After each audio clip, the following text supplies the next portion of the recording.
Você já ouviu o som de esporas ecoando numa rua de terra batida, entre saloons, duelos e lendas? Já imaginou cavalgar por territórios selvagens, onde a lei era escrita na pólvora e a justiça na mira de um revólver? Antes dos filmes de faroeste, antes dos xerifes e foras da lei, existiu uma época real, indomável, brutal, fascinante. Hoje, você vai cruzar a fronteira do desconhecido, vai entrar no Velho Oeste americano, não apenas como espectador, mas como parte da história. Então, segura firme nas rédeas, porque essa viagem começa agora. Muito antes dos duelos ao meio-dia, o Oeste americano era apenas uma vastidão. Montanhas geladas, desertos escaldantes, planícies que pareciam não ter fim. Um território que pertencia aos povos indígenas, mas que aos olhos do jovem governo dos Estados Unidos era terra a ser conquistada. No final do século XVIII, os Estados Unidos da América ainda eram uma nação nascente, espremida entre a costa atlântica e os montes Apalaches. Mas a sede por expansão era insaciável. Em 1803, veio o primeiro grande passo rumo ao oeste, a compra da Louisiana. Thomas Jefferson, então presidente, comprou da França um território imenso, dobrando o tamanho do país com um só tratado. Foram mais de 2 milhões de quilômetros quadrados, por apenas 15 milhões de dólares. Um negócio histórico, mas que abriria as portas do caos. Logo após a compra, Jefferson enviou 2 homens para explorar o desconhecido, Meriwether Lewis e William Clark.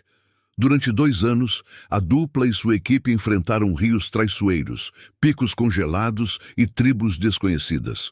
Eles cruzaram florestas densas e enfrentaram invernos brutais. Sem o apoio de nativos como Sacagawea, uma jovem indígena Shoshone que se tornou guia e intérprete da expedição, a jornada teria sido um fracasso.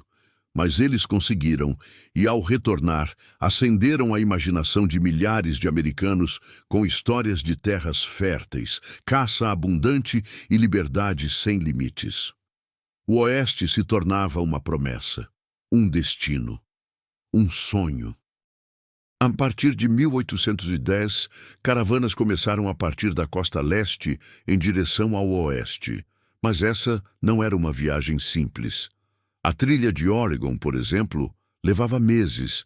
Famílias inteiras viajavam em carroças cobertas, enfrentando tempestades, doenças, ataques, fome e muitas vezes a própria dúvida.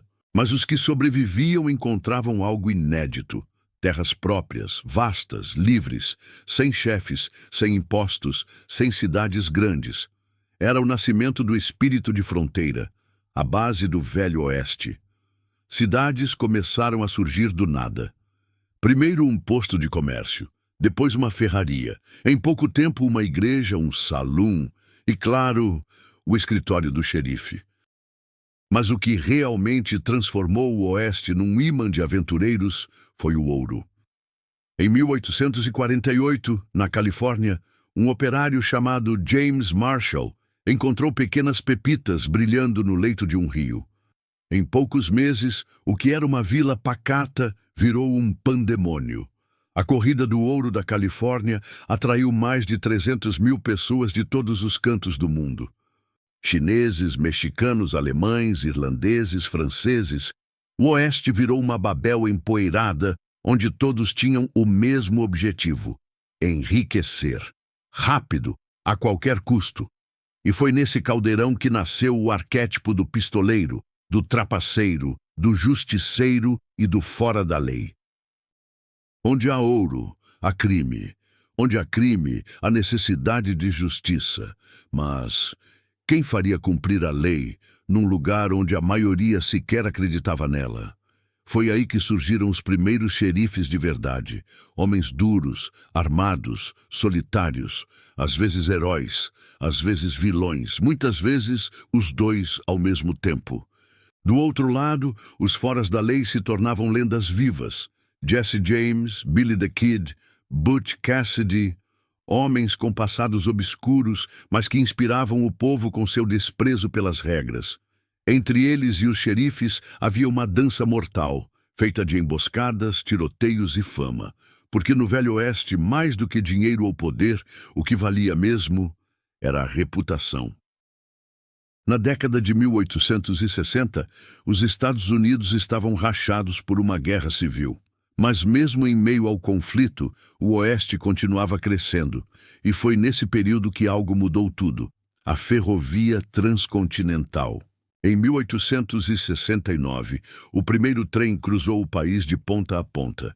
Era o fim do isolamento, o nascimento de um novo tempo. Com os trilhos vieram mais cidades, mais migrantes, mais soldados e também a decadência do estilo de vida das tribos indígenas. O cavalo começou a perder espaço para o aço. As longas travessias a cavalo davam lugar à velocidade da locomotiva. O Oeste ainda era selvagem, mas já não era mais intocado. No final do século XIX, o governo americano declarou: a fronteira havia acabado. Não havia mais terras novas a conquistar. O mapa estava completo. O Oeste havia sido, enfim, civilizado. Mas algo estranho aconteceu. Ao invés de ser esquecido, o Velho Oeste virou mito. Os pistoleiros se tornaram personagens de livros, os xerifes de quadrinhos. E com o tempo surgiram os filmes, que levaram as planícies poeirentas e os duelos ao pôr do sol para o mundo inteiro. Assim nasceu o faroeste cinematográfico, e assim aquele período curto entre 1803 e 1890 se eternizou como uma das épocas mais fascinantes da história humana. Nas telas, o Velho Oeste ganhou vida com rostos que se tornaram lendas. John Wayne, o arquétipo do herói durão. Clint Eastwood, com seu olhar impassível e falas afiadas, especialmente na trilogia dos dólares de Sérgio Leone. Filmes como Era uma Vez no Oeste, Os Imperdoáveis, 7 Homens e um Destino e Bravura Indômita ajudaram a moldar a imagem que temos até hoje dessa era selvagem. E mesmo décadas depois, o faroeste ainda cavalga firme em novas versões como Django Livre, séries como Westworld e Yellowstone e jogos como Red Dead Redemption. O Oeste pode ter sido vencido, mas nunca foi esquecido. Agora me diz, você conseguiria sobreviver no Velho Oeste?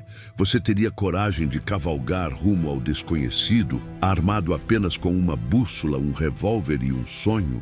Se esse vídeo te levou para dentro dessa época selvagem, deixa o seu like e se inscreve no canal para continuar essa jornada com a gente.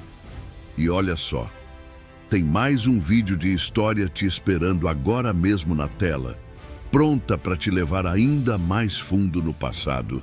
Se quiser entender quem foi de verdade George Washington, o primeiro presidente dos Estados Unidos, clica aí e vem comigo. Até a próxima, parceiro. E lembra, no Oeste ou você faz sua própria sorte, ou acaba na poeira.